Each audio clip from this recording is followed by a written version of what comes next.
এই পৃথিবীতে যত মানুষ আছে সমস্ত মানুষের মধ্যে রাসূলুল্লাহ সাল্লাল্লাহু আলাইহি সাল্লাম সবচেয়ে শ্রেষ্ঠ দানশীল ছিলেন। রমজান মাসে নবীর দান করার মাত্রা আরো বেড়ে যেত। তাহলে মানুষের মধ্যে সবচেয়ে বড় দানশীল ছিলেন নবীজি সাল্লাল্লাহু আলাইহি সাল্লাম, আর রমজানে দানের মাত্রাটা আরো বাড়িয়ে দিতেন। কি শিখলাম? রমজান ছাড়া দান করা, রমজানে দানের মাত্রা বাড়ায় দেওয়া। আল্লাহ তৌফিক দান করেন। তাহলে রমজান মাস দানের মাস। রমজান মাস জাহান্নাম থেকে মুক্তির মাস। তাই আত্মীয় স্বজনের জন্য ডেলি বলবেন, আল্লাহ আমার আত্মীয় স্বজন কোথায় আছে জানি না, যারা মারা গেছে, তবে এতটুকু বলতে চাই, আল্লাহ আমার আত্মীয় স্বজনের কোন মুমিন যদি জাহান্নামী হয়ে থাকে, আল্লাহ আপনি জান্নাতি বানায়া দেন, জাহান্নাম থেকে আপনি মুক্তি দিয়ে দেন। ক্বালা রাসূলুল্লাহ সাল্লাল্লাহু আলাইহি ওয়াসাল্লাম ওয়ালিল্লাহি উতাকাউ মিনান নার ওয়া যালিকা ফি কুল্লি লাইলা। নবীজি বলেন, জাহান্নাম থেকে অসংখ্য অগণিত জাহান্নামীকে রমজানের প্রতি রাতে মুক্তি দেওয়া হয়। প্রতি রাতে অসংখ্য অগণিত জাহান্নামীকে মুক্তি দেওয়া হয়। তাহলে আমরা দোয়া বাড়ায় দিব, বলেন ইনশাআল্লাহ। রমজান মাস গুনাহ থেকে সংযত হয়ে আগে বেড়ে যাওয়ার মাস। মানে গুনাহ থেকে বাঁচবেন, বেঁচে আগে বেড়ে যাবেন।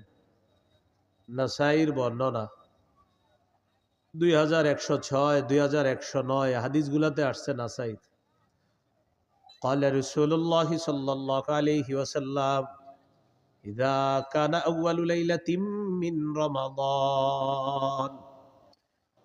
রাসূলুল্লাহ সাল্লাল্লাহু আলাইহি সাল্লাম বলেন, রমজানের প্রথম রাত যখন শুরু হয়, ওই রাত থেকে একজন ঘোষণাকারী ঘোষণা দিয়ে বলে, ইয়া বাগিয়াল খাইরি আকবিল ওয়া ইয়া বাগিয়াশ শাররি আকসির। হে কল্যাণ অন্বেষণকারী, তুমি আগে বেড়ে যাও। হে অকল্যাণ অন্বেষণকারী, তুমি সংযত হও। রমজানের প্রতি রাতে একজন ডাক দিয়ে বলে, হে কল্যাণ অন্বেষণকারী, তুমি আরো আগে বেড়ে যাও। ও অকল্যাণ অন্বেষণকারী, থামো, আর কত গুনাহ করবা, থামো। প্রতি রাতে একজন বলে, ও গুনাহকারী, যে গুনাহ করো প্রতিদিন, তুমি খালি অকল্যাণ তালাশ করো, আরে হয়েছে তো, থামো না এবার। প্রতি রাতে একজন বলতে থাকে। আর যারা কল্যাণের প্রত্যাশী, তাদেরকে প্রতি রাতে একজন ডেকে বলতে থাকে, ও কল্যাণের অন্বেষণকারী, যাও, আরো আগে বেড়ে যাও, তুমি আরো আগে বেড়ে যাও। তাহলে কি শিখলাম? রমজান মাস সংযত হওয়ার মাস, আগে বেড়ে যাওয়ার মাস। আমরা ইবাদতের মাধ্যমে আমরা যেন আগে বেড়ে যেতে পারি, আল্লাহ তৌফিক দান করেন। রমজান মাস নেকির কাজ আগের মাসে যা করছেন এই মাসে করলে এই নেকিটা আল্লাহ আরো বাড়ায় দিবে। সব বহু গুণে বৃদ্ধি করার মাস হলো রমজান মাস। এক আনসারী নারীকে রাসূল সাল্লাল্লাহু আলাইহি সাল্লাম বললেন, قال رسول الله صلى الله عليه وسلم لامرأة من الأنصار। নবীজি এক আনসারী নারীকে বললেন, ইআতামিরি, রমজান মাসে তুমি উমরা করো। রমজানে কি করো তুমি? উমরা করো। فإن عمرة فيه تعدل حجتان। রমজান মাসে উমরা করা হজের সমতুল্য হয়ে যায়। দেখছেন নি? রমজানে উমরা করবেন, হজের সমতুল্য। এই জন্য আপনারা যারা উমরার নিয়ত আছে অনেকের, মাশাআল্লাহ, আপনি পারলে একটু রমজানে উমরা করেন। ফাইন্না উমরাতান ফিহি, রমজানে উমরা করা তাদিলু হাজ্জাতান, হজের সমতুল্য হয়ে যায়। আল্লাহ যাদেরকে সামর্থ্য দান করছে, একবার রমজানে একটু গিয়ে দেখেন কি অবস্থা হয় সেখানে। আল্লাহ তৌফিক দান করেন। তাহলে রমজান মাস সওয়াব বহুগুণে বৃদ্ধির মাস। এই মাস হলো কি মাস? রমজান মাস। রমজান মাস শয়তানকে শিকলে আবদ্ধ করার মাস। قال رسول الله صلى الله عليه وسلم إذا كان أول ليلة من شهر رمضان صفدت الشياطين وفي رواية سلسلة الشياطين ومردة الجن। রমজানের প্রথম রাত যখন শুরু হয়, অবাধ্য জিনগুলাকে শিকলে আবদ্ধ করা হয়, শয়তানকে শিকলে বন্দী করা হয়। তাহলে রমজানে আমরা দুষ্টামি করি কেন? রমজান মাসে শয়তান তো শিকলে আবদ্ধ, রমজানে এরপরে গুনাহ করে না অনেকে? এটা কেন করে বলেন? অভ্যাসগত গুনাহ। কি গুনাহ? রমজানে যারা গুনাহ করে এটা অভ্যাসগত গুনাহ করে। প্রতিদিন রাত 7টা বাজে সে রিমোট দিয়ে টেলিভিশন ছাড়ে। রমজানে আপনার ইফতারির পরে কি করছে? 7টা বাজে বাস রিমোটটা হাতে নিয়ে ছেড়ে দিছিল। স্ত্রী বলে, রমজান মাস আপনারা জানেন না? ও ইন্নালিল্লাহি ইন্না ইলাইহি, মানে ওনার মনে নেই, আসলে উনি যে রমজান এটা মনে নেই। আজকে রিমোটটা নিছে রমজানে, কি কারণে? অভ্যাস। ওই যে প্রতিদিন টেলিভিশন ছাড়ে, রমজানেও ছাড়ছে, অভ্যাসগত গুনাহ। এখান থেকে কি বোঝা যায়? আপনি আজকে থেকে গুনাহ ছেড়ে দেওয়ার অভ্যাস করেন, না হয় রমজানে গিয়ে অভ্যাস ছাড়তে পারবেন না। আল্লাহ তৌফিক দান করেন। আল্লাহ তাআলা পবিত্র কোরআনে বলেন, ওয়াযারু যাহিরাল ইসমি ওয়া বাতিনাহ, প্রকাশ্য গুনাহ গোপন গুনাহ ছেড়ে দাও। রমজানের প্রস্তুতির মধ্যে এটা একটা প্রস্তুতি, প্রকাশ্য গুনাহ গোপন গুনাহ ছেড়ে দাও। তাহলে আজকে থেকে প্রকাশ্য পাপ গোপন পাপ সবগুলা ছেড়ে দিব, বলেন ইনশাআল্লাহ। সূরা আনআমের 151 নম্বর আয়াতে আল্লাহ বলেন, ওয়ালা তাকরাবুল ফাওয়াহিশা মা যাহারা মিনহা ওয়া মা বাতান, প্রকাশ্য অশ্লীলতা গোপন অশ্লীলতার কাছেও যেও না। প্রকাশ্য অশ্লীলতা গোপন অশ্লীলতার কাছেও যেও না। আপনি মোবাইলে কিছু গুনাহ করেন, রাতে দরজা বন্ধ করে আড়ালে আবডালে, যা আপনার মা জানে না, আপনার বাবা জানে না, আল্লাহ দেখছে আপনাকে প্রতিটা মুহূর্তে। এই প্রকাশ্য পাপের কাছে যাওয়াটা এখনই ছেড়ে দেন।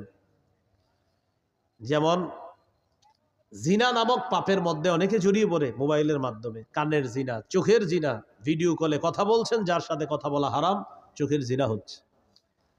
যার সাথে কথা বলা হারাম তার সাথে কথা বলছেন, মুখের জিনা হচ্ছে। দেখে দেখে কথা বলছেন, চোখের জিনা। কানে শুনছেন তো কানের জিনা। মোবাইলে কোনো SMS লেখছেন খারাপ তাকে, এটা হাতের জিনা হচ্ছে। তার সাথে সাক্ষাৎ করবেন, পা দিয়ে হেঁটে হেঁটে রওনা করলেন, পায়ের জিনা হচ্ছে। অন্তরে কল্পনা করছেন সে দেখতে এমন এমন, অন্তরের জিনা হচ্ছে। সহিহ বুখারী 6612 নম্বর হাদিস। রাসূলুল্লাহ সাল্লাল্লাহু আলাইহি সাল্লাম বলেন, ইন্নাল্লাহা কাতাবা আলা ইবনি আদম হাজ্জাহু মিনাজ জিনা আদরাকা যালিকা লা মাহালা। আল্লাহ তাআলা আদম সন্তানকে জিনার পরীক্ষা দ্বারা পরীক্ষা করেন। এই পরীক্ষায় সবাই পড়বে। ফাজিনাল আইনি আন নাজরু, চোখের জিনা হলো দেখা। এবার আমার সাথে একটু বলেন, বলেন যাকে সরাসরি দেখা হারাম, চোখের জিনা, তাকে মোবাইলে দেখাও চোখের জিনা হারাম। যুবক ভাইয়েরা একটু আওয়াজ দিয়ে বললেন, যাকে সরাসরি দেখা হারাম তাকে মোবাইলে দেখা, যাকে সরাসরি দেখলে চোখের জিনা হয় তাকে মোবাইলে দেখলেও। ফাজিনাল আইনি আন নাজরু, চোখের জিনা হলো দেখা। ওয়াজিনাল লিসানাল মানতিক, জিহ্বার জিনা হলো কথা বলা। ওয়ান নাফসু তামান্না ওয়া তাশতাহি, অন্তরের জিনা হলো কল্পনা করা। আপনি কল্পনা করছেন মনে মনে, অন্তরের জিনা।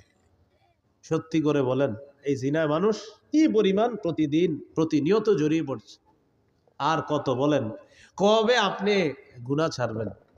আর কত নেয়ামত আল্লাহর ভোগ করার পর আপনার উপলব্ধিতে আসবে যে আমি আল্লাহরটা খাইতেছি, আল্লাহরটা ভোগ করতেছি, সে আল্লাহ নাফরমানি আমি করতেছি। কিন্তু কবে আপনার বুঝ আসবে যে না, আমার নাফরমানি করা উচিত না? আল্লাহ বলতেছেন গুনাহ ছেড়ে দাও, প্রকাশ্য গুনাহ গোপন গুনাহ। আল্লাহ বলতেছেন পাপের কাছে যাও না, অশ্লীলতার কাছে যেও না। সূরা বানী ইসরাঈল 31 নম্বর আয়াতে বললেন, ওয়ালা তাকরাবুজ জিনা, বান্দা জিনার কাছেও যাও না। বলেন নাই জিনা কইরো না, বলছে জিনার কাছেও যাও না। এই আয়াতের ব্যাখ্যায় মুফাসসিরিন কেরাম বলেন, মা ইউকাররিবু ইলা জিনা, যা জিনা পর্যন্ত বান্দাকে পৌঁছে দেয় এটার কাছে যাওয়া যাবে না। বান্দাকে যে জিনিস জিনা পর্যন্ত পৌঁছে দেয় এটার কাছে বান্দা যাওয়া যাবে না। এই জন্য ভাইয়ারা, স্মার্টফোন ব্যবহার করলে যার বেশিরভাগ অংশ আপনার গুনাহ হয়, তা আপনি না করাই উত্তম।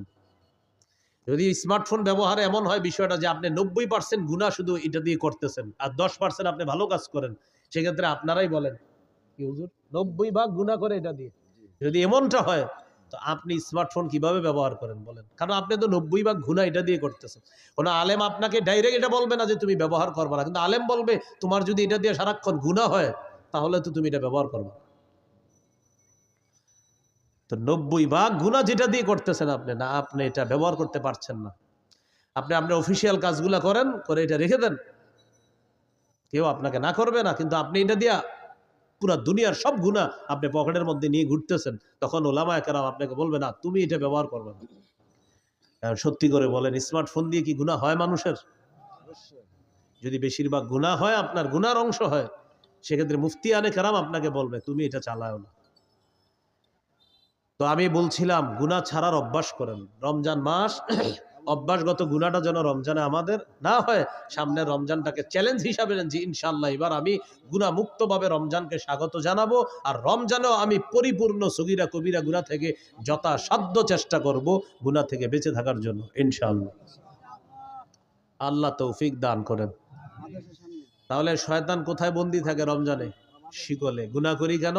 অভ্যাসগত গুনাহ। তাই কি করতে হবে? গুনাহ ছেড়ে দিতে হবে, গুনাহের কাছেও যাওয়া যাবে না। আল্লাহ পাপ থেকে বেঁচে থাকার তৌফিক দান করেন। রমজান মাসের একটা রাত আছে, এই রাতটা 1000 মাসের চাইতে উত্তম। সূরা কদরের 3 থেকে 5 নম্বর আয়াতে আল্লাহ বলেন, লাইলাতুল কদরি খায়রুম মিন আলফি শাহ। লাইলাতুল কদর, কদরের রাতটা, খায়রুম মিন আলফি শাহ, 1000 মাসের চাইতে উত্তম। কয় হাজার মাসের চাইতে? 21, 23, 25, 27, 29, 5টা বেজর রাতে ঘুমাবিনি না, সারা রাত ইবাদত করার চেষ্টা করবেন। 27কে কেন্দ্র করে অপেক্ষা থাকেন না, 21 ইবাদত করবেন, 23তম রজনীত ইবাদত করবেন, 25তম রজনীত ইবাদত করবেন, 27, 29তম রজনীতে ইবাদত করবেন। বুখারীতে ইবনে আব্বাসের একটা রিওয়ায়াত আছে, উনি বলেন 24তম রজনীতেও লাইলাতুল কদর হতে পারে। বুখারীর বর্ণনা। কত? 24তম। এই বর্ণনা দেখার পর আমার নিজস্ব উপলব্ধি কি জানেন? শেষের দশকে জোর বেজোর বুঝি না, পুরা 10টা রাতই ইবাদতে কাটানো। শেষের দশক পুরা ইবাদতে কাটান। এর সহজ সিস্টেম, এতেকাফে বসে যান। এতেকাফে বসে যান, বাস শেষ দশক, শেষ 10 রাতটা আপনি শুধু ইবাদতে কাটাবেন। এর সহজ উপায় কি? এতেকাফে যদি বসে যান, তখন তো আপনি সারাক্ষণ ইবাদতেই আছেন। সুবহানাল্লাহ। এই জন্য যারা এতেকাফে বসে তারা তো লাইলাতুল কদর পেয়েই যেগুলো। তো যাই হোক, এই রমজানটা শেষের দশকটা একদম মনোযোগ সহকারে প্রতিদিন ইবাদত করবেন, প্রতি রাত বেশি থেকে বেশি ইবাদত করবেন। আল্লাহ তৌফিক দান করেন। এরপরেও যেন বেজর রাত্রিগুলো একটাও আমাদের মিস না হয়। মনে থাকবে তো ইনশাআল্লাহ? আল্লাহ তৌফিক দান করেন। এই হলো রমজান মাসের গুরুত্ব। এখন আমরা জানবো রোজার গুরুত্ব। রোজা, রোজা, সিয়াম। সৌমের আবিধানিক অর্থ হলো আল ইমতিনা, বিরত থাকা। সৌমের আবিধানিক অর্থ হলো বিরত থাকা। কথা না বলাকেও সৌম বলা হয়। কথা না বলাকেও কি বলা হয় ভাই? কথা না বলা কাকে বলে দেখেন তো? আমার দিকে তাকান, এই যে কথা বললাম না, চুপচাপ থাকলাম, এটাকেও কি বলা হয়? সৌম বলা হয়। পেরেশান হেন না, হ্যাঁ? ফ্যান খুঁজতেছেন, পেরেশান হেন না, সমস্যা নেই। হ্যাঁ, আমার গরম দেখে উনি পেরেশান যে ফ্যান লাগবে না, ফ্যান লাগবে না। এটা হয়, এই মুহূর্তগুলো আপনার হঠাৎ গরম, হঠাৎ ঠান্ডা। কিছুদিন পরে হয়তো গরমকাল আল্লাহ তাআলা দিয়ে দিবেন। সৌমের আবিধানিক অর্থ আল ইমতিনা, বিরত থাকা। সৌমের আরেকটা আবিধানিক অর্থ হলো কথা বলা থেকে বিরত থাকা। এইটা আমাদের দেশে যদি আইন করা যাইত, রমজানে কথা না বলা, খুব ভালো হইত। এমনি রোজা রাখে না খায়া, কিন্তু জিহ্বা বন্ধ রাখে না। মানে জিহ্বাকে খানা থেকে বন্ধ রাখলেও আপনার এটা দিয়ে গুনাহ থেকে বন্ধ রাখে না, মানে খানা থেকে বন্ধ, গুনাহ থেকে কিনা বন্ধ না। যদি এরকম একটা মানে আপনার আইন হয়ে যাইত যে বিশেষ করে বাংলাদেশে যারা আছে এদের জন্য জিহ্বাটা নিয়ন্ত্রণ করতে হবে। কারণ আমাদের দেশে আপনার রমজান আসলেই সব জিনিসের দাম বাড়ানো শুরু হয়, জিহ্বার মিথ্যা শুরু হয়। অথচ সারা পৃথিবীর অন্যান্য দেশে রমজান যত আসে মুসলমানদের জন্য দ্রব্য মূল্য তত সহনীয় করে দেওয়া হয়, কমায় দেওয়া হয়। সৌদি আরবে রমজান যত আসে, আগে যেটার দাম ছিল বেশি, খেজুরের দাম যদি হয় 10 রিয়াল, রমজান মাসে করে দিবে 5 রিয়াল। পানির দাম যদি হয় 2 রিয়াল, রমজানে 1 রিয়াল। তাদের ইয়াকিন যে একে আল্লাহ 70 দিবে, এটা তাদের ইয়াকিন। আমরা কি করি? যত রমজান কাছায় আর খালি খুঁজে হুজুর যে কি কি খায় মুসলমান। 1 নাম্বার খেজুর, বাস বাড়াও দাম। 2 নাম্বার, রমজানের কতটুকু অংশ গরম থাকবে? শেষ 20 গরম থাকবে। এবার রমজান আপনার শেষের 20 একটু গরম হবে, তাহলে তরমুজ আটকায় রাখো, শেষের 20-এ মারো তরমুজ ইচ্ছা মতো, প্রথমে আটকায় রাখবে, ছাড়বে না প্রথম দিকে, তখন এটা বাড়াবে, গুদামজাত করবে, এরপরে আপনার এটা সময় মতো বাড়ায়া দিবে। এটা কি বলেন ভালো কাজ হলো, না এটা সুযোগের অসৎ ব্যবহার করা হলো? অসৎ ব্যবহার। এটা মুসলমানকে, রোজাদারকে কষ্ট দেওয়ার শামিল। আল্লাহ হেফাজত করেন। এই হলো আপনার রমজান মাস। সৌমের একটা অর্থ হলো কথা থেকে বিরত থাকা, এটাও সৌমের একটা অর্থ। যেমন পবিত্র কোরআনে সূরা মারিয়ামে আছে, ঈসা নবীকে তার আম্মা যখন কোলে নিয়ে মানুষের কাছে যাইতেছে, টেনশনে পড়ে গেছে। ঈসা নবীর আম্মা বলতেছে, আল্লাহ ইয়া লাইতানি মিত্তু ক্বাবলা হাদা, আহারে এই দৃশ্যের আগে যদি আমি মারা যাইতাম ভালো হইতো। ওয়াকুনতু নাসিয়াম মানসিয়া, আমার যদি সব ভুলাইয়া দেওয়া হইতো, আমি যদি এমন হইতাম যে সব ভুলে গেছি তাহলে ভালো হতো। আমার যদি সবাই ভুলে যেত ভালো হতো, কারণ আমি এখন সন্তান নিয়ে যাব, আমার স্বামী নাই, কোনো পুরুষ আমাকে স্পর্শ করে না, জাতি তো আমাকে বলবে সন্তান করতে গেছে। তো বলতেছে ইয়া লাইতানি মিত্তু ক্বাবলা হাযা, হায় আমি যদি এর আগে মারা যাইতাম। ঈসা নবীর আম্মা এটা বলতেছে। তো আল্লাহ তাআলা ঈসা নবীর আম্মাকে বললেন, فَإِمَّا تَرَيِنَّ مِنَ الْبَشَرِ أَحَدًا فَقُولِي إِنِّي نَذَرْتُ لِلرَّحْمَنِ صَوْمًا فَلَنْ أُكَلِّمَ الْيَوْمَ إِنسِيًّا। তুমি যদি মানুষের মধ্যে কাউকে দেখো, তোমার ডিস্টার্ব করতে পারে মানুষ, তখন তুমি বলবা ইন্নী নাযারতু লিররহমানি সাওমা, আমি কথা না বলার মানত করেছি, আমি রহমানের জন্য কথা না বলার মানত করেছি। এই যে সৌমা, সৌমা মানে কথা না বলার মানত করা। তাহলে সৌমের একটা অর্থ কি? কথা না বলা। ফালান উকাল্লিমাল ইয়াউমা ইনসিয়া, আজ আমি কিছুতেই কার সাথে কথা বলবো না, কোনো মানুষের সাথে কথা বলবো না। মাহফিল হইতেছে নাকি? আর একটা কিসের আওয়াজ?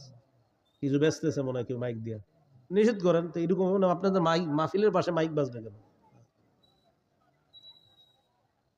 তো আল্লাহ তাআলা বললেন, মারিয়াম তুমি কোনো পুরুষকে যখন দেখবা, মানুষকে দেখার পর বলবা আমি রহমানের জন্য কথা না বলার মানত করেছি, আমি কারোর সাথে কথা বলবো না। খুব মন দিয়ে শুনবেন, বুঝাইতে চাইলাম সৌমের একটা অর্থ হলো কথা বলা থেকে বিরত থাকা। তো আমি বলতেছিলাম রমজান মাসে জিহ্বাটারে বিরত রাখার খুব চেষ্টা করা। কেন? একটু বুঝেন। হাদিসে আসছে রাসূল সাল্লাল্লাহু আলাইহি সাল্লাম বলেছেন, সিয়াম হলো ঢাল, যতক্ষণ এই ঢালটাকে ছিদ্র না করা হবে। বলেন তো সিয়াম কি? ঢাল, জাহান্নাম থেকে বাঁচার ঢাল। এটাকে যতক্ষণ কি না করা হবে? ছিদ্র। রোজা নামক ঢাল ছিদ্র হয় দুটি অপরাধে। কয় অপরাধে? মিথ্যা এবং গীবত। এখন আপনারা বলেন মিথ্যা গীবত হয় কি দিয়ে? জিহ্বা দিয়ে। তাহলে রমজানের রোজাটা হলো ঢাল, ততক্ষণ যতক্ষণ এটাকে ছিদ্র না করা হবে। রমজান নামক রোজা বা রমজানের মাসের যে রোজা, এই রোজা নামক ঢালটা ছিদ্র হয় দুটি অপরাধে। একটি হলো মিথ্যা বলা, আরেকটি হলো গীবত করা। মিথ্যা এবং গীবত হয় জিহ্বা নামক অঙ্গের মাধ্যমে। তাই আজকে থেকে চেষ্টা করা আমরা জিহ্বাকে নিয়ন্ত্রণ করা, এটার মাধ্যমে যেন আমাদের রোজাগুলা ছিদ্র না হয়, যথাসাধ্য চেষ্টা করা। আল্লাহ হেফাজত করেন। তাহলে এবার আপনারা বলেন রোজা ছিদ্র হয় কয় অপরাধে? কি কি? মিথ্যা আর গীবত হয় কোন অঙ্গের মাধ্যমে? তাহলে জিহ্বাকে এখন থেকেই সংযত করা, নিয়ন্ত্রণ করা। আল্লাহ তৌফিক দান করেন। তিরমিজির হাদিস 2406 নম্বর হাদিস, 2406। এই হাদিসের বর্ণনাকারী উকবা ইবনে আমির রাদিয়াল্লাহু তাআলা তিনি রাসূল সাল্লাল্লাহু আলাইহি সাল্লামকে প্রশ্ন করলেন, মান নাজাতু ইয়া রাসূলুল্লাহ, ওগো আল্লাহর রাসূল মুক্তির উপায় কি আমি আপনার কাছে জানতে চাই। রাসূলুল্লাহ সাল্লাল্লাহু আলাইহি সাল্লাম বললেন মুক্তির উপায় তিনটি। ভাই মুক্তির উপায় কয়টি? তিনটি। এক নাম্বার, আমসিক আলাইকা লিসানাক, তুমি তোমার জবান সংযত রাখবা, জিহ্বা সংযত রাখবা, এটা মুক্তির এক নাম্বার উপায়। এখান থেকে বোঝা যায় জিহ্বা আপনাকে বিপদে ফেলবে। নবী বললেন মুক্তির এক নাম্বার উপায় জবান নিয়ন্ত্রণ করবা। দুই নাম্বার, ওয়ালিয়াসাকা বাইতুকা, তোমার ঘর যেন তোমার জন্য প্রশস্ত হয়। এটার উদ্দেশ্য হলো আপনি কাজ শেষ করে তাড়াতাড়ি বাসায় চলে যাবেন। 6টা বাজে বাসায় যাওয়ার কথা, আপনি রাত 10টা 11টা বাজছে এখনো বাসায় যান না। স্ত্রী ফোন দিয়েছে কি ব্যাপার, 6টায় বাসায় আসার কথা, সর্বোচ্চ 6:30 7টা বাজতে পারে, আপনি এখনো আসেন নাই কেন? বন্ধুদের সাথে আছি। না, বন্ধুদের সাথে থাকা যাবে না। আপনার কাজ শেষ, বাসা, বাসা থেকে বের হয়েছেন কাজ, হয়তো কাজে নয়তো বাসা, নয়তো বাসা নয়তো কাজে, অন্য কোথাও থাকবেন না। নবী বলেন মুক্তির 2 নম্বর উপায় বাসায় থাকো। কেন? কারণ বাহিরে যেই গুনাহগুলো আপনি করবেন, আপনার স্ত্রী সন্তান মা বাবার সামনে সেগুলা মন চাইলেও করতে পারবেন না। তাই নবী বললেন মুক্তির 2 নম্বর উপায় বাসায় থাকো। ওয়ালিয়াসাকা বাইতুকা, ঘর যেন তোমার জন্য প্রশস্ত হয়। তাহলে কি শিখলাম? আড্ডাবাজি করা যাবে না। 3 নাম্বার, ওয়াবকি আলা খাতিআতিক, তুমি তোমার গুনাহের জন্য কান্নাকাটি করো। তুমি তোমার গুনাহের জন্য কান্নাকাটি করো।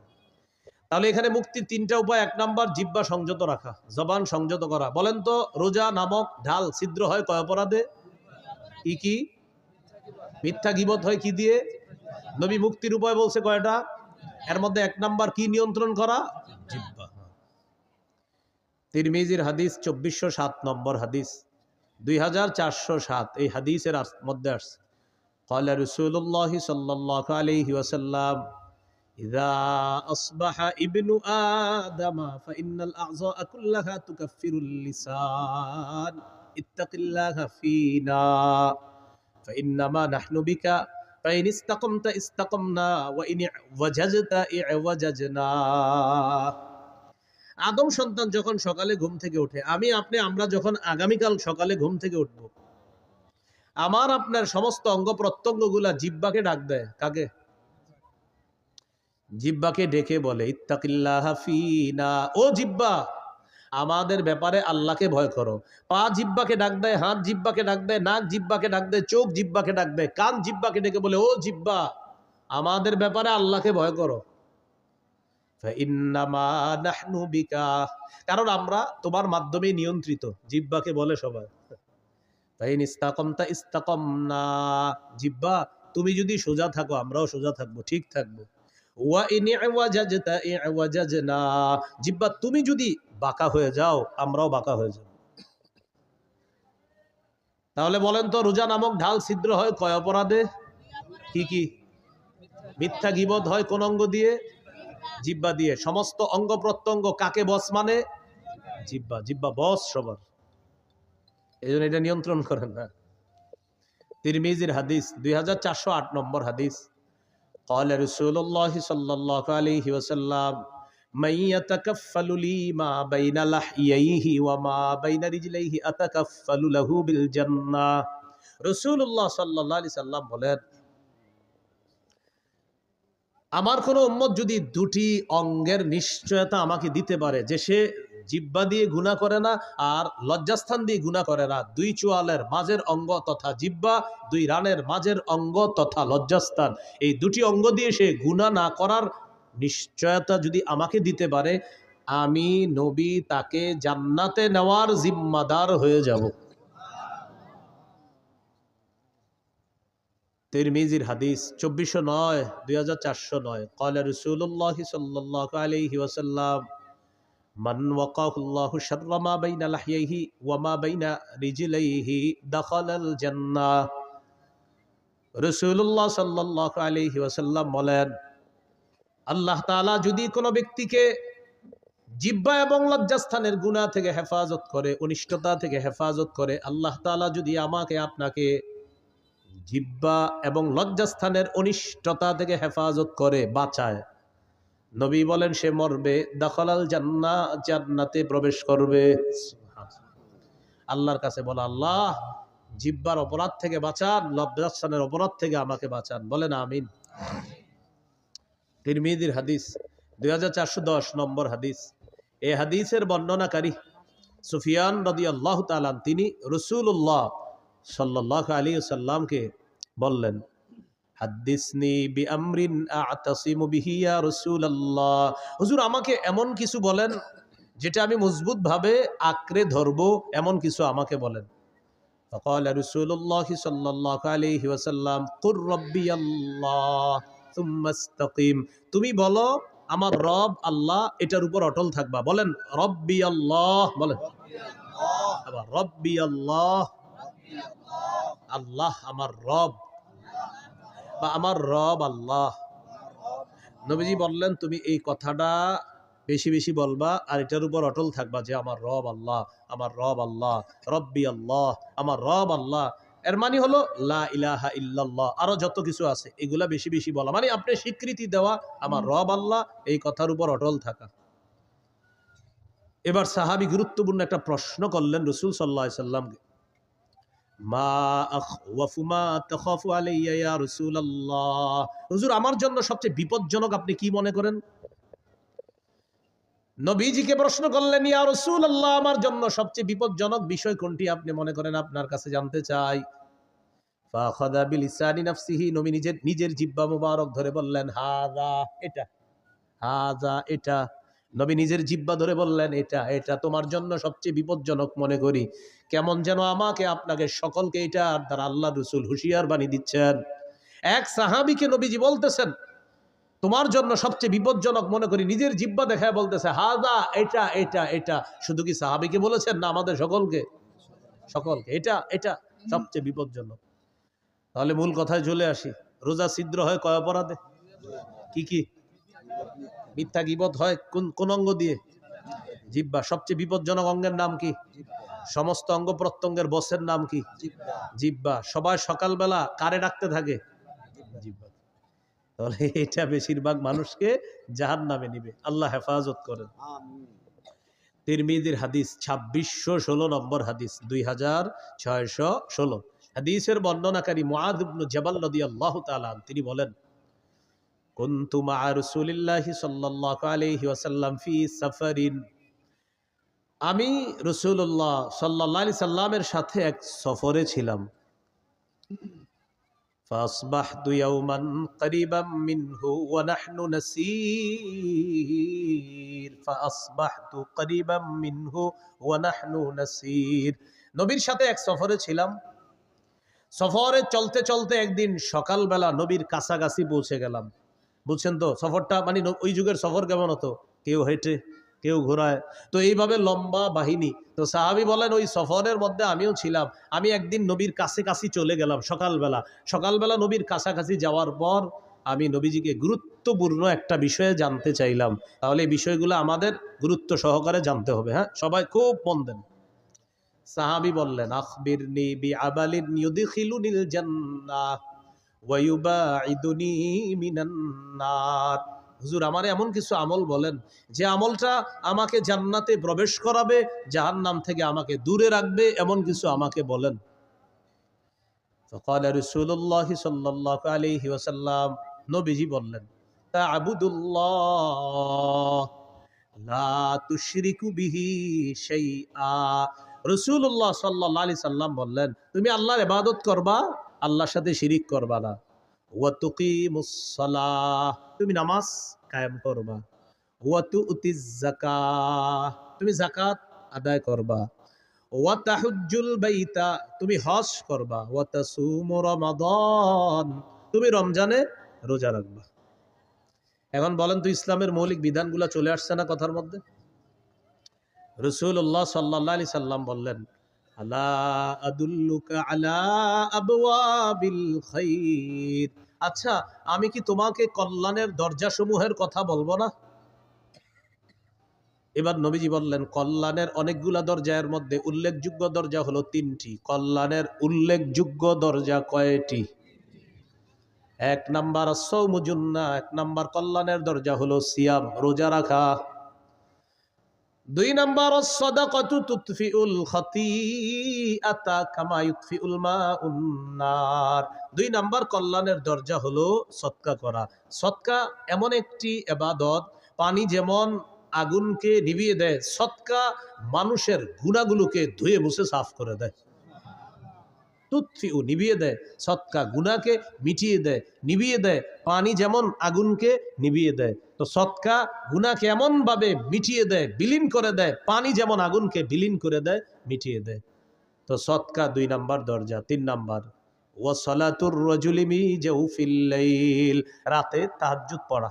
কি পড়া? রাতে তাহাজ্জুদের নামাজ পড়া রাতের বেলা। এখন আপনার রিজিক দরকার, কল্যাণ দরকার, তো এই 3 ইবাদত বাড়ায় দিতে হবে আপনার। রোজা রাখা, সদকা করা, তাহাজ্জুদ পড়া। বলতে পারেন হুজুর আমার তো টাকাই নেই, সদকা করবো কি? 1 টাকা দিবেন, 1 টাকা থাকলে 1 টাকাই সদকা করবেন।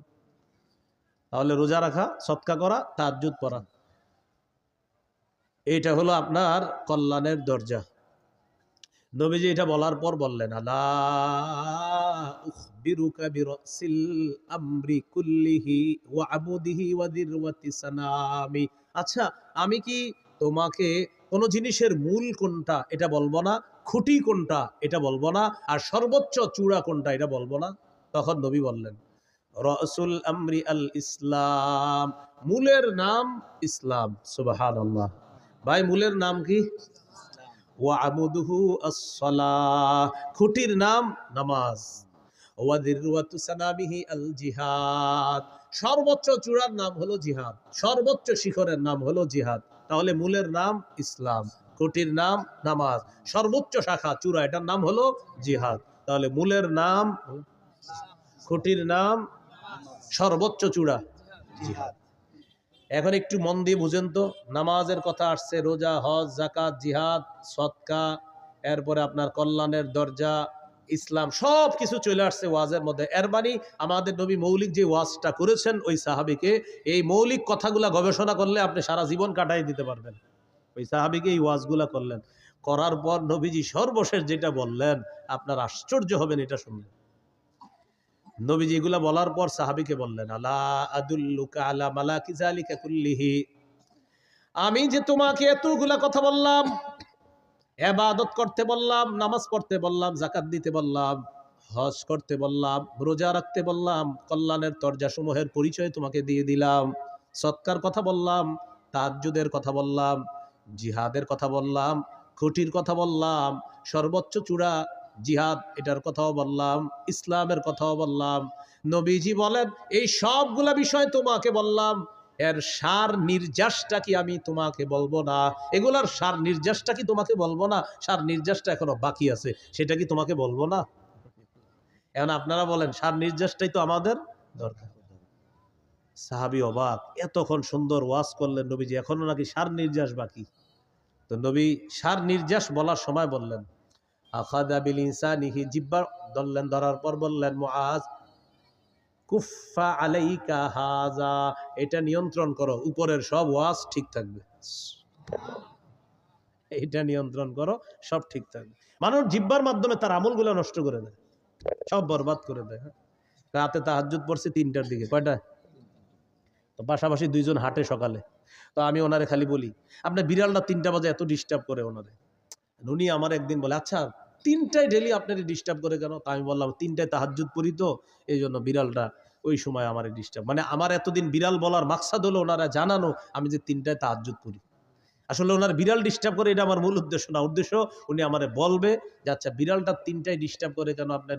3টা একেও না, 59ও না, 2টা, কিন্তু আপনার 3টায় ডেলি ডিস্টার্ব করে কেন? আসলে ভাইজান আমি 3টায় তাহাজ্জুদ পড়ি তো, এই জন্য ডিস্টার্ব করে। উদ্দেশ্য আমি তাকে জানানো যে আমি যে তাহাজ্জুদ পড়ি, জিহ্বা রাতের আমলগুলা সব বরবাদ করে দিল। ভাই কথা বুঝে আসছেনি?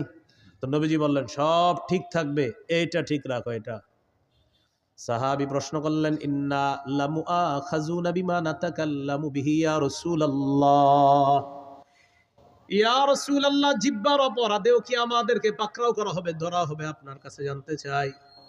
নবীজি বললেন, হাল ইয়াকুব্বুন নাসা ফিন নারি আলা ওয়ুজুহিহিম আও আলা মানাখিরিহিম ইল্লা হাসাইদু আলসিনাতিহিম, বেশিরভাগ মানুষের মাথাটা নিচের দিকে, পাগুলা উপরের দিকে দিয়ে জাহান্নামে সাথে নিক্ষেপ করা হবে শুধু তার জিহ্বার কর্তৃত ফসলের কারণে, জিহ্বার অপরাধের কারণে তাকে জাহান্নামে নিক্ষেপ করা হবে, শুধুমাত্র জিহ্বার অপরাধে। তাহলে বলেন বেশিরভাগ মানুষ জাহান্নামে যাবে কোন অঙ্গের অপরাধে? রোজা ছিদ্র হয় কয় অপরাধে? কি কি? মিথ্যা গীবত হয় কোন অঙ্গ দিয়ে? জিহ্বার কারণে বেশিরভাগ মানুষ কোথায় যাবে? নবী বললেন জাহান্নাম থেকে বাঁচার ঢাল হলো রোজা। রোজা ছিদ্র হয় মিথ্যা আর গীবতের মাধ্যমে, মিথ্যা গীবত হয় জিহ্বা দিয়ে। নবী বলেন জিহ্বার কারণে বেশিরভাগ মানুষ জাহান্নামে। আল্লাহ আমাদেরকে হেফাজত করেন। তাহলে জিহ্বার গুনাহ থেকে বাঁচবো তো ইনশাআল্লাহ। এই হলো সৌমের আবিধানিক অর্থ, মনে আছে না? মনে নাই? সৌমের আবিধানিক অর্থ বিরত থাকা, আর আরেকটা হলো বললাম কথা বলা থেকে বিরত থাকাকেও সৌম বলা হয়। ছিদ্র হয়ে যাবে। পারিভাষিক অর্থ আল ইমসাক আনিল মুফাত্তিরাতিস সালাস ওয়া হিয়া আত-তাআম ওয়াশ-শারাব ওয়াল-জিমা। তিনটি জিনিস থেকে বিরত থাকার নাম মৌলিকভাবে সিয়াম। খানা পান করা, স্ত্রী সহবাস থেকে বিরত থাকা, এটার নাম হলো সিয়াম। এটা পারিভাষিক অর্থ। রমজানের রোজা যে ফরজ করা হয়েছে 4টি ধাপে ফরজ করা হয়েছে। কয় ধাপে? বাস একটু যদি আপনারা মন দিয়ে শোনেন, আশা করি বিষয়গুলো ক্লিয়ার ভাবে বুঝে আসবে। একটু আমার সাথে বলেন বলেন অভ্যাস, আদেশ, ফরজ, তবে একটু ছাড়। বলেন 4 নাম্বার ফরজ, কোনো ছাড় নাই। আবার 1 নাম্বার বলেন, 1 নম্বর অভ্যাস, 2 আদেশ, 3 ফরজ, তবে ধনীদের জন্য ছাড় ছিল। বলেন ধনীদের জন্য।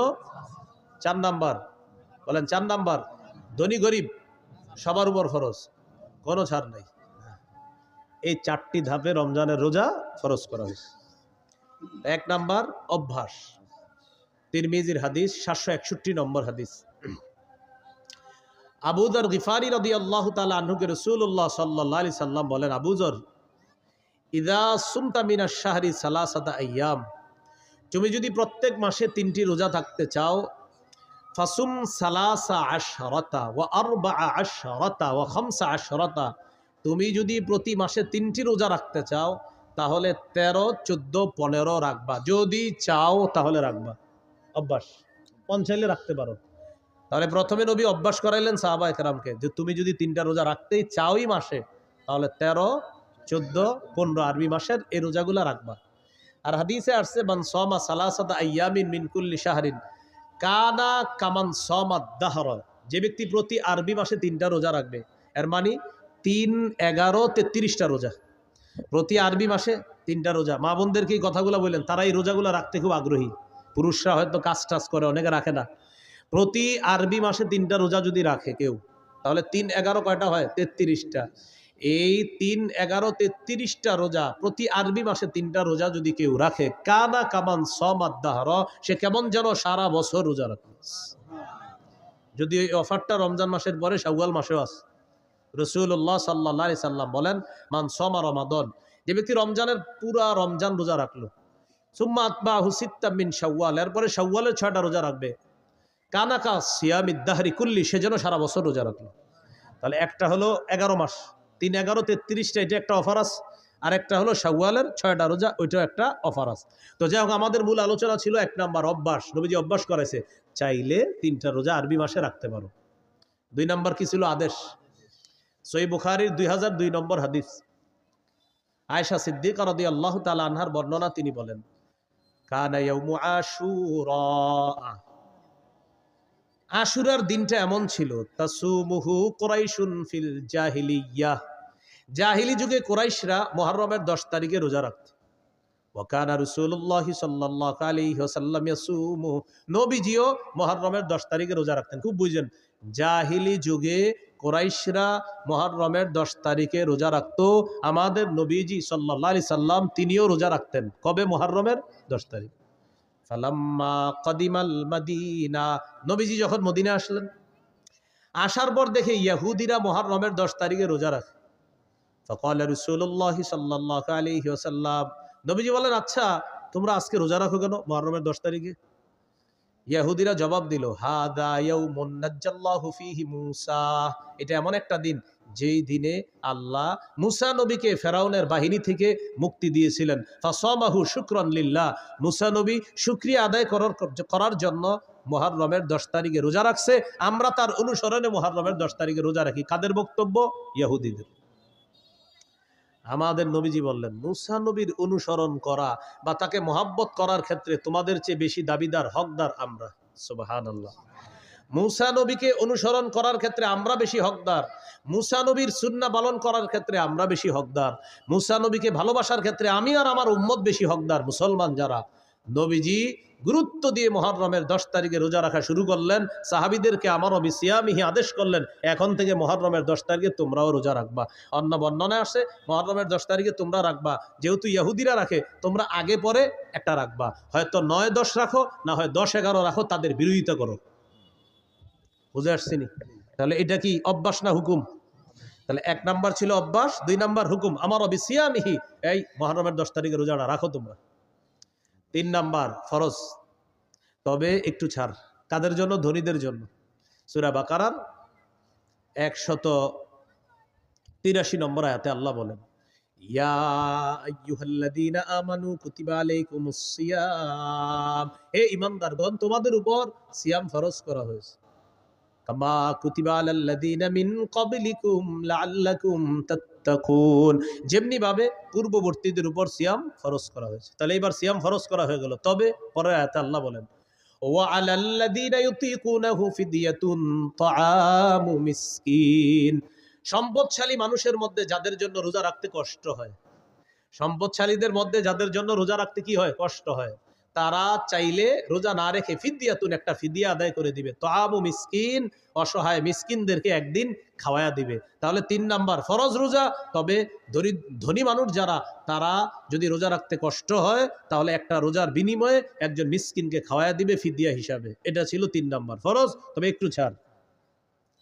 4 নাম্বার, ফামান শাহিদা মিনকুমুশ শাহরা ফালইয়াসুমহু, শোনো আর ছাড় নাই, তোমাদের মধ্যে যারা রমজান মাস পাবা, সে ধনী হোক গরিব হোক, ওজোর ছাড়া আর রোজা ভাঙা যাবে না, সবার রোজা রাখতে হবে, সে ধনী হোক গরিব হোক। তাহলে ধনী হোক গরিব হোক, আগের বিধানটা এটার মাধ্যমে রহিত করে দেওয়া হয়েছে। ফামান শাহিদা মিনকুমুশ শাহরা, তোমাদের মধ্যে যারাই রমজান পাবা, ফালইয়াসুমহু, সেই রোজা রাখতে হবে, চাই ধনী হোক চাই গরিব হোক। এই হলো 4টি ধাপে আল্লাহ রোজা ফরজ করছে। তাহলে 3 নাম্বারটা একটু শিথিল ছিল, 4 নাম্বার আর কোনো শিথিল নাই, ফরজ। রোজা ফরজ হওয়ার পর 2 নাম্বার কি ছিল? ওলামা হযরত না অন্যরা বলবেন 2 নাম্বার কি ছিল? আদেশ। রমজানের রোজা ফরজ হওয়ার পর এই আদেশটা চলে গেল। হাদিসে আসে, তারাকা ইয়াউমা আশুরা ফালাম্মা ফুরিদা রমাদান, রমজানের রোজা যখন ফরজ হলো, নবীজি কি করলেন? তারাকা ইয়াউমা আশুরা, আশুরার দিনে রোজা যে গুরুত্ব দিয়ে রাখতেন, এই বিধানটা নবী শিথিল করে দিলেন। নবী এই বিধানটাকে আপনার শিথিল করে দিয়ে ঘোষণা করে দিলেন, ফামান শাআ সামা ওয়ামান শাআ তারাকা। শোনো, রমজানের রোজা যেহেতু ফরজ হয়ে গিয়েছে, এখন আর তোমরা আবশ্যক না মুহররমের 10 তারিখে রোজা রাখা, মন চাইলে রাখবা, মন না চাইলে রাখবা না, কারণ এখন রোজা ফরজ করা হয়েছে। বুঝে আসছিনি? তাহলে 1 নাম্বার অভ্যাস, 2 নাম্বার আদেশ। বলেন আদেশটা কি আর আছে? কিসের মাধ্যমে এটা রহিত? ফরজের মাধ্যমে। হ্যাঁ, 3 নাম্বার ফরজ, একটু শিথিল ছিল কাদের জন্য? ধনীদের জন্য। 4 নাম্বার কোনো শিথিলতা নাই, ধনী গরিব সবাই রাখতে হবে, তবে অসুস্থ অথবা সফরে থাকলে সেটা মাসালা ভিন্ন। ফামান কানা মিনকুম মারিদান, তোমাদের মধ্যে কেউ যদি অসুস্থ থাকে, আও আলা সাফার, অথবা সফরে থাকে, আর এই কারণে যদি সে রোজা রাখতে না পারে, ফাইদ্দাতুম মিন আইয়ামিন উখর, গনে গনে রেখে দিবে, পরে রোজাগুলা আদায় করে নিবে। এখানে একটা মাসালা,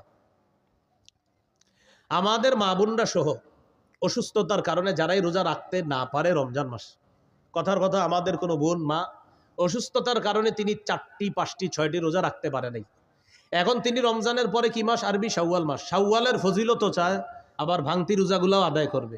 এখন অনেকে কি করে? ভাঙতি রোজা আদায় করতে গিয়ে শাওয়ালের নিয়ত করে ফেলে যে আমি আজকে ভাঙতি রোজা রাখতেছি, রমজানে যে 6টা রোজা আমার বাকি আছে, কথার কথা রমজানে ওনার 5টা রোজা ভাঙতি ছিল, তো উনি নিয়ত করছে আজকে আমি রোজা রাখতেছি, আমার রমজানে যে 5টা রোজা বাদ গেছে, এই আজকে প্রথম রোজা রাখলাম, আবার শাওয়ালের 6 রোজার 1 রোজার নিয়ত করলাম। হবে না, বলেন কি এটা?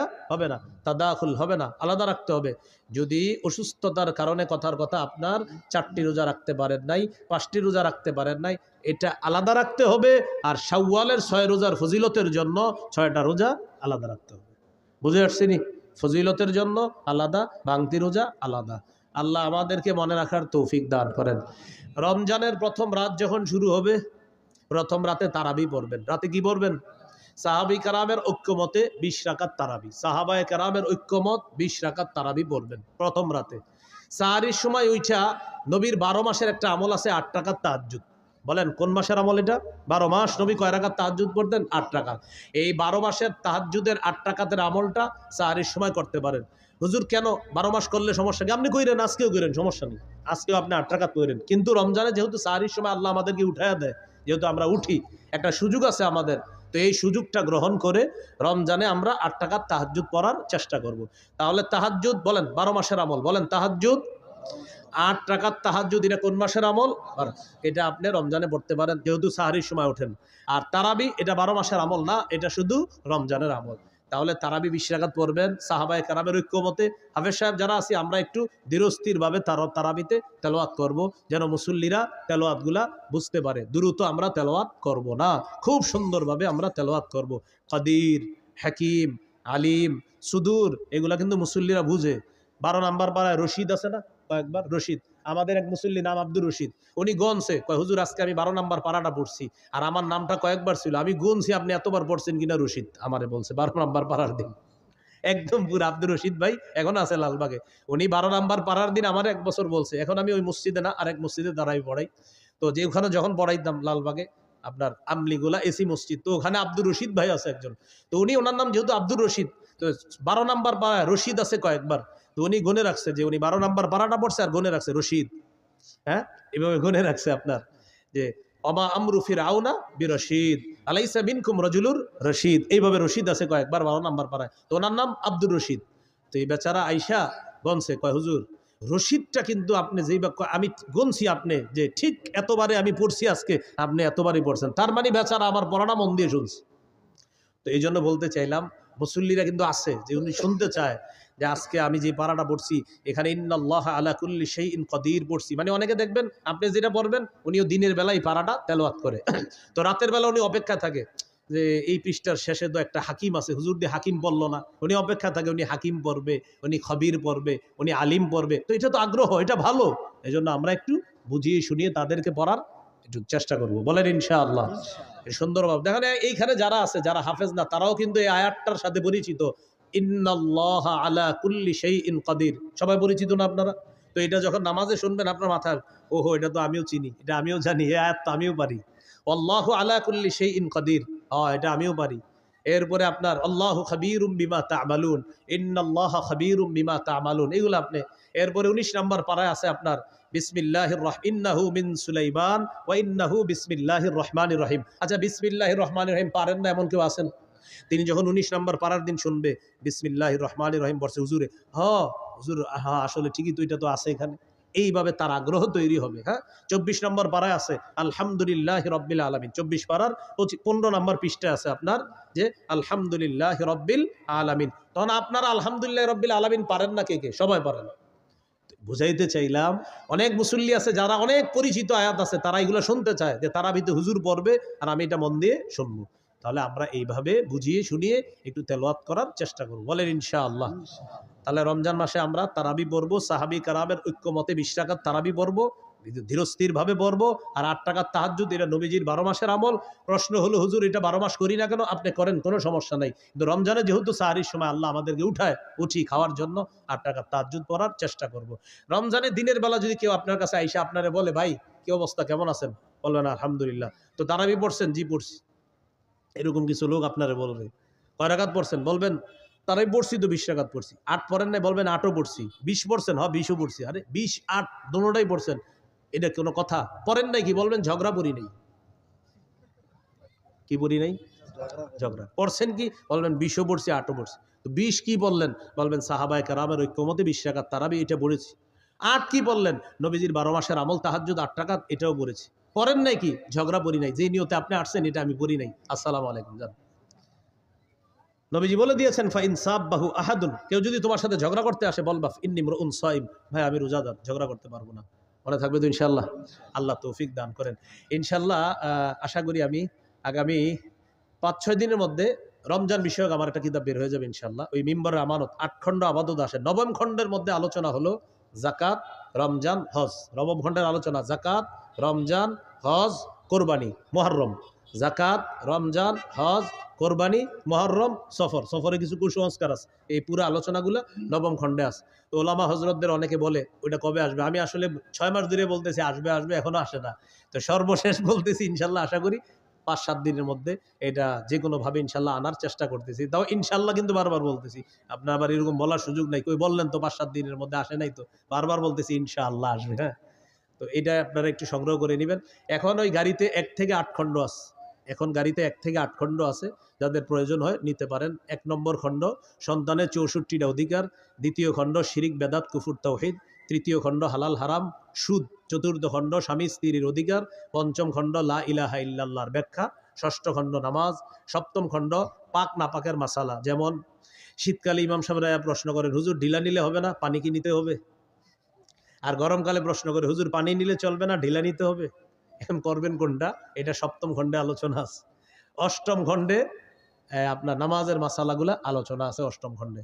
যাদের প্রয়োজন হয় গাড়ির কাচ না ভেঙে গাড়ি থেকে সংগ্রহ করতে পারেন। আসসালামু আলাইকুম রহমতুল্লাহ। হ্যাঁ, সাহারি খাওয়ার পরে যদি সময় থাকে অবশ্যই তাহাজ্জুদ পড়তে পারবেন। যদি সাহারি খাওয়ার পরে আপনার এখন আধা ঘন্টা বাকি, তাহাজ্জুদ পড়বেন, কোনো সমস্যা নেই। হ্যাঁ,